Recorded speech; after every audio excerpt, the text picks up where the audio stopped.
Assalamualaikum warahmatullahi wabarakatuh. Bagaimana kabar anak-anak hari ini? Harap anak-anak tetap dalam keadaan baik ya. Nah, hari ini kita akan belajar untuk materi bahasa Indonesia pada tema 8 subtema 2. Nah, anak-anak akan belajar kembali terkait teks fiksi dan non-fiksi, poster, dan peristiwa pada teks. Yang pertama, anak-anak akan belajar terkait mengenal poster. Poster adalah karya seni hasil desain grafis yang terdapat tulisan dan gambar yang memberikan informasi atau pesan ke masyarakat. Nah, fungsi dari poster yaitu membuat pembaca tertarik terhadap informasi yang ada di poster. Ini sudah berikan contoh dari posternya.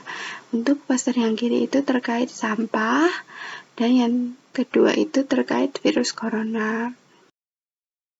Selanjutnya, anak-anak akan belajar untuk mengidentifikasi peristiwa pada teks non-fiksi. Nah, yang pertama ada langkah-langkahnya, yaitu memahami judul. Selanjutnya yang kedua yaitu membaca keseluruhan dari teks dan menentukan ide pokok tiap paragraf secara urut. Ini anak-anak bisa membuka pada LKS tema 8 pada halaman 52. Nah, di sana ada sebuah teks yang berjudul Asal Mula Rumah Adat Cikondang.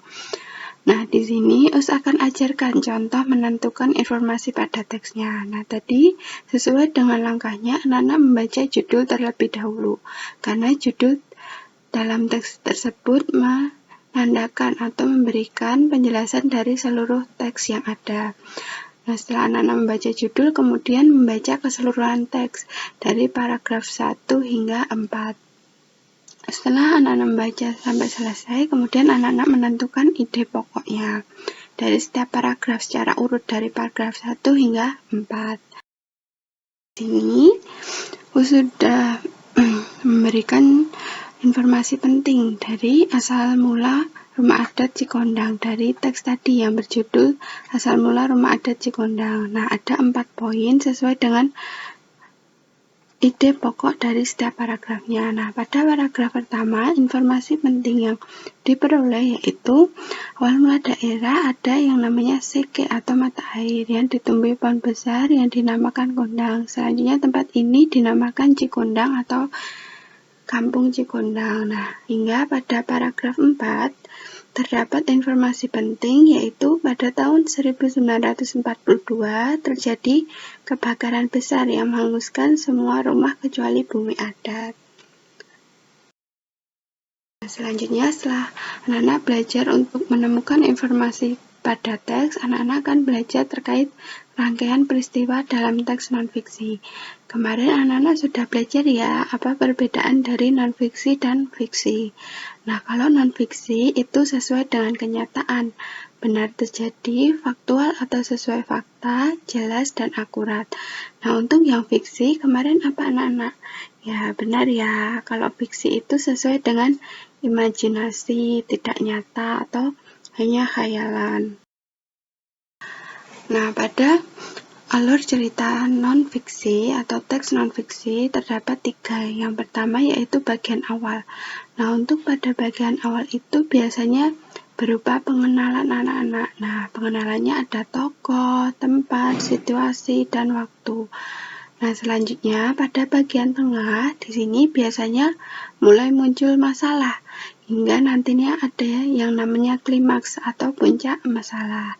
Nah, yang terakhir yaitu bagian akhir. Nah, di sini biasanya berupa solusi atau penyelesaian dari masalah yang muncul. Nah, yang terakhir, anak-anak akan belajar mengidentifikasi peristiwa pada teks. Nah, mengidentifikasi teks berupa saran, kritik, pertanyaan, atau persetujuan. Nah, ketika anak-anak mengidentifikasi, harus memperhatikan yaitu tema, masalah, kelebihan dan kekurangan, atau hal-hal yang menarik pada teks. Di sini ada beberapa cara mencatat informasi penting dari teks. Nah, ada 4 cara, yaitu yang pertama membuat peta pikiran, yang kedua membuat tabel, yang ketiga menjawab pertanyaan berupa 5W plus 1H. Ayo coba diingat-ingat kembali. Kemarin apa itu 5W plus 1H? Nah, yang terakhir yaitu diagram alir. Nah, di sini kita akan belajar untuk membuat diagram alir. Gunanya untuk apa sih anak-anak? Nah, di sini untuk menjelaskan urutan peristiwa pada teks. Di sini US sudah memberi contoh teks pada buku pena halaman 31. Anak-anak bisa membukanya di buku paket. Nah, di sini terdapat teks yang berjudul tahapan siklus air. Nah, anak-anak harus membacanya terlebih dahulu dari awal hingga akhir.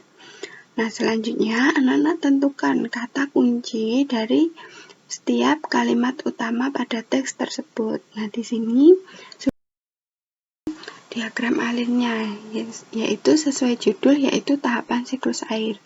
Nah, di sini terdapat 3 kata kunci, yaitu evaporasi, kondensasi, dan presipitasi. Nah, selanjutnya dari evaporasi, kondensasi, dan presipitasi diberikan penjelasan atau kalimat utama dari kata kunci tersebut. Gitu ya anak-anak. Nah, ternyata diagram alir dengan peta konsep itu memiliki bentuk yang hampir sama. Nah, anak-anak bisa membedakan antara peta konsep dan diagram alir. Nah, kalau diagram alir itu berupa skema atau urutan. Nah, di sini harus berurutan dari evaporasi, kemudian kondensasi, yang terakhir presipitasi. Nah, apabila peta konsep itu hanya skema dari sebuah teks, nah tidak harus berurutan. Nah, itu yang membedakannya. Pelajaran dari US, apabila ada salah kata maupun ucapan, US mohon maaf ya. Wassalamualaikum warahmatullahi wabarakatuh. Semangat anak-anak.